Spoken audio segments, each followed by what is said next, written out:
Give দিয়ে যে সমস্ত ফ্রেজাল ভার্বগুলো আমাদের ইম্পর্টেন্ট কম্পিটিটিভ এক্সামের পারপাসে, তো সেই সমস্ত ফ্রেজাল ভার্বগুলো আমরা এখন আলোচনা করব। তো দেখো, তাহলে হচ্ছে কি গিভ, গিভ দিয়ে হচ্ছে আমরা ফ্রেজাল ভার্বগুলো আলোচনা করবো।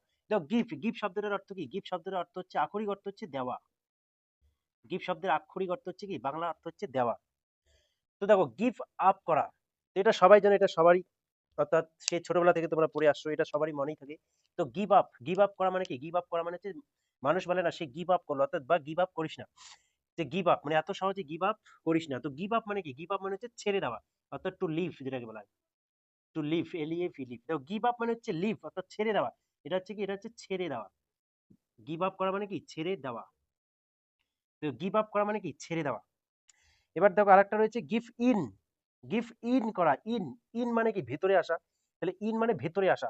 তো গিভ আপ মানে হচ্ছে ছেড়ে দেওয়া, কিন্তু গিভ ইন মানে হচ্ছে কি? বশ্যতা স্বীকার করা, যেটাকে বলে সারেন্ডার, SURRENDR। তো সারেন্ডার মানে হচ্ছে বশ্যতা স্বীকার করা।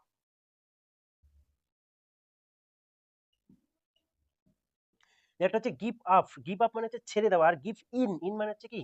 বশ্যতা স্বীকার করা। তো এবার হচ্ছে, অর্থাৎ দেখো এবার কেমন করে আমরা দুটো মনে রাখবো। দেখো গিভ আপ, আপ মানে হচ্ছে উপরে, একদম অনেক উপর, মনে করো হচ্ছে কি? অর্থাৎ একজন মদ্যপ, অর্থাৎ যে কি মদ পান করছে, এবার মদ পান করতে করতে কি হয়ে যাবে? একদম আপ হয়ে যাবে, অর্থাৎ আপ মানে কি? একদম উপরে হয়ে যাবে, মানে উপর হয়ে যাবে সে, অর্থাৎ তার খাওয়াটা একদম উপর হয়ে যাবে। এবার যখন হচ্ছে তার খাওয়াটা একদম উপর হয়ে যাবে, মানে হচ্ছে সে খেতে খেতে একদম কি ওভারলোড হয়ে যাবে। আপ মানে কি? ওভারলোড হয়ে যাওয়া। তো আবার যখন সে ওভারলোড হয়ে যায়, মানুষ তখন তাকে কি বলে? যে ছেড়ে দে, ছেড়ে দে, আর আর পাবি না তুই, ছেড়ে দে, মানে হচ্ছে কি? আর খাস না, ছেড়ে দে। তো আপ হয়ে যাওয়া মানে কি? আপ মানে হচ্ছে মনে করো একটা মদ্যপ, সে মাল খেতে খেতে কি হয়ে গেল? একদম আপ হয়ে গেল, তো ওভারলোড হয়ে গেল। এবার যখন তার ওভারলোড হয়ে যাবে, তখন সবাই তাকে কি বলবে? যে ছেড়ে দে। তো গিভ আপ মানে হচ্ছে ছেড়ে দেয়। এবার গিভ ইন, ইন মানে হচ্ছে ভেতরে আসা, মধ্যে আসা, মনে করো কারো অধীনে আসা। ইন মানে কি? অধীনে আসা। ভিতরে যাওয়া মানে কি? সে কারো না কারো অধীনে যাচ্ছে, ভিতরে যাচ্ছে। তো ভিতরে যাওয়া মানে হচ্ছে কি? বশ্যতা স্বীকার করা, মানে সারেন্ডার করা। তো ইন মানে মধ্যে যাওয়া, মানে কারো মধ্যে যাওয়া মানে কি? বশ্যতা স্বীকার করা। এবার তো গিভ আউট করে দেওয়া।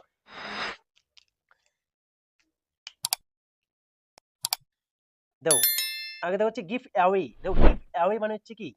মনে করো গিভ মানে হচ্ছে দেওয়া। এবার অ্যাওয়ে, এখানে হচ্ছে এ ওয়ে, এটা কি? কি অ্যাওয়ে। দেখো এ মানে হচ্ছে কি? এরকম করে মনে করো যে এ মানে হচ্ছে একজন, একজন কি করছে? ওয়ে, ওয়ে মানে হচ্ছে পথ। তো গিভ মানে সে দিচ্ছে, কি দিচ্ছে? একজন দিচ্ছে কি? পথ। পথ মানে হচ্ছে মনে করো একজন মানুষ, সে পথের মধ্যে দাঁড়িয়ে আছে, দাঁড়িয়ে আছে, এবং কি সে পথ দিয়ে যেই যাচ্ছে তাকে হচ্ছে সে ডিস্ট্রিবিউট করে দিচ্ছে, কোনো না কোনো কিছু বিতরণ করছে। তাহলে একজন কি করছে? ওয়ে মানে পথ, একজন পথে দাঁড়িয়ে আছে, আর সেই পথ দিয়ে যেই যাচ্ছে তাকেই সে কি করছে? ডিস্ট্রিবিউট, কোনো কিছু কি করছে? ডিস্ট্রিবিউট করে দিচ্ছে। ডিস্ট্রিবিউট, ডিস্ট্রিবিউট মানে বিতরণ করা। তাহলে দেখো, তাহলে কি বলা হচ্ছে? গিভ মানে দেওয়া, এ মানে একজন, ওয়ে মানে পথ। তার মানে একজন মানুষ একটি পথে দাঁড়িয়ে আছে, সেই পথ দিয়ে যেই যাচ্ছে সে কি করছে? সবাইকে ডাকছে এবং তাদেরকে কোনো না কোনো কিছু বিতরণ করে দিচ্ছে, বিলিয়ে দিচ্ছে। তো গিভ অ্যাওয়ে মানে কি? গিভ অ্যাওয়ে মানে ডিস্ট্রিবিউট, অর্থাৎ বিতরণ করা।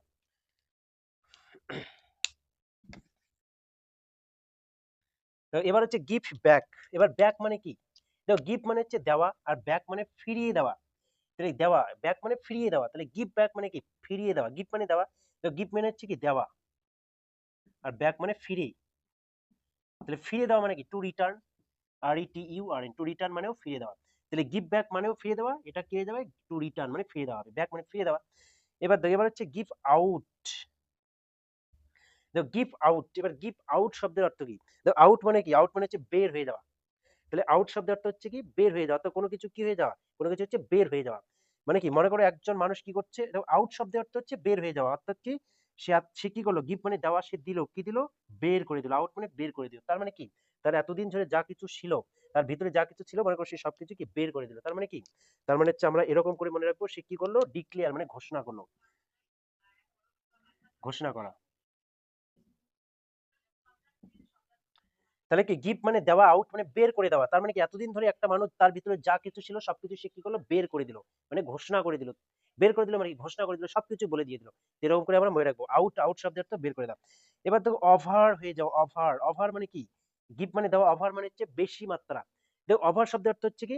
ওভার শব্দের অর্থ হচ্ছে বেশি মাত্রা। তো দেখো যখন কি হয়ে যাবে? যখন বেশি বেশি হয়ে যাবে, বেশি মাত্রায় বের হয়ে যাবে, তখন কি হয়ে যাবে? তখন সেটা আমাদের বন্ধ করে দিতে হবে। তো গিভ মানে দেওয়া, ওভার মানে অতিমাত্রায় দেওয়া। তো কি হয়? একজন মানুষ যখন অতিমাত্রায় কোনো কিছু করে ফেলে, বা কোনো কিছু কাউকে অতিমাত্রায় দিয়ে দেওয়া হয়, তখন কি করা হয়? যে না, তখন কি বলা হয়? সবাই কি বলে? যে না, এখন বন্ধ করে দেওয়া দরকার। তো অর্থাৎ স্টপ করে দেওয়া দরকার। তাহলে দেখো গিভ ওভার, ওভার মানে হচ্ছে ওভার মানে কি, ওভার মানে হচ্ছে বেশি মাত্রায়, আর গিভ মানে দেওয়া। তো বেশি মাত্রায় যখন দিয়ে দেওয়া হয় বা কারো কাছে কিছু নেওয়া হয় তখন বলা হয় কি না হয়ে গেছে বন্ধ, আর দিতে হবে না, তো স্টপ। এবার দেখো এবার হচ্ছে গিভ অফ। এবার দেখো give of, give of, give মানে হচ্ছে এটাও দেখো, অফ শব্দের অর্থ হচ্ছে সেপারেশন কে বোঝায়। তো অফ শব্দ মানে কি, অফ শব্দ অফ মানে হচ্ছে বন্ধ হয়ে যাওয়া, O W off. O W off মানে হচ্ছে বন্ধ হয়ে যাওয়া। অফ শব্দের অর্থ হচ্ছে কি? বন্ধ হয়ে যাওয়া। তো দেখো অফ, অফ মানে হচ্ছে বন্ধ হয়ে যাওয়া। এবার কি করা হচ্ছে, মনে করো হচ্ছে এরকম করে আমরা মনে রাখবো, গিভ অফ মানে হচ্ছে কি এমিট, ইএমআইটি, এমিট মানে নির্গত হওয়া, নির্গত বা নিঃসৃত হওয়া, নিঃসৃত হওয়া। তো দেখো এটা কি গিভ অফ, গিভ অফ মানে হচ্ছে এমিট বা নির্গত। তো কেমন করে মনে রাখবো, মনে করো এবার কি নির্গত হয়ে যাচ্ছে, যে এবার কি বললো কি যে অফ করে দে, অফ করে দে, মানে মনে করো কোনো একটা কি, মানে হচ্ছে মনে করো মেশিন চলছে, একটা মেশিন থেকে কি হয়ে যাচ্ছে বেশি মাত্রায় কি জল বের হচ্ছে, বা কোনো কিছু একটা চলছে এবং সেটা কি হয়ে যাচ্ছে বেশি মাত্রায় নির্গত হয়ে যাচ্ছে, মানে বের হয়ে যাচ্ছে, বেশি মাত্রায় বের হয়ে যাচ্ছে, তার জন্য কি বলা হচ্ছে যে অফ করে দে, অফ করে দে। গিভ মানে দেওয়া, অফ মানে বন্ধ, তাহলে অফ করে দেওয়া। তার মানে কেন বলা হচ্ছে অফ করে দিয়ে, কারণ কি মানে এমিট মানে নির্গত হচ্ছে যে বেশি মাত্রায়। মনে করো একটা মেশিন চলছে, তো মেশিন থেকে হচ্ছে যতটুকু মনে করো বেশি মাত্রায় জল বের হচ্ছে, যতটুকু দরকার তার থেকে বেশি বের হচ্ছে, তার জন্য কি করা হবে যে না বন্ধ করে দে, আপাতত বন্ধ করে দে, আগে ঠিক করা হোক তারপর চালু করা হবে। তো গিভ আপ মানে হচ্ছে এমিট মানে নির্গত হওয়া, নিশ্চিত হওয়া। তো দেখো, তো এরকম করে হচ্ছে আমরা মনে রাখবো ফেজাল ভাবগুলো। তো আজকে আমরা গিফট দিয়ে যে সমস্ত ফেজাল ভাবগুলো আমাদের পরীক্ষার পারপাসে গুরুত্বপূর্ণ সেগুলো করলাম। এরপর পরের ভিডিওতে আমরা অন্য কোনো ফেজাল ভাব নিয়ে আলোচনা করব। তো ঠিক আছে, আজকে এই পর্যন্ত। ভিডিওটা যদি তোমাদের ভালো লাগে তো তাহলে অবশ্যই তোমরা কমেন্ট করে জানিও তোমাদের কেমন লাগলো, এবং তোমরা কোন শব্দটা দিয়ে ফেজাল ভাব এর ভিডিও চাও তাও কমেন্ট করে জানিও, এবং তোমরা হচ্ছে ভোকাবুলারির কোন ক্লাসটা চাও সেটাও কমেন্ট করে জানিও, এবং বন্ধুদের সঙ্গে শেয়ার করে দিও ভিডিওটা, আর হচ্ছে লাইক করো, এবং হচ্ছে কি চ্যানেলে যদি নতুন হয়ে থাকো তাহলে অবশ্যই চ্যানেলটাকে সাবস্ক্রাইব করে দিও। তো দেখা হচ্ছে তোমাদের সাথে পরের অন্য কোনো ভিডিওতে।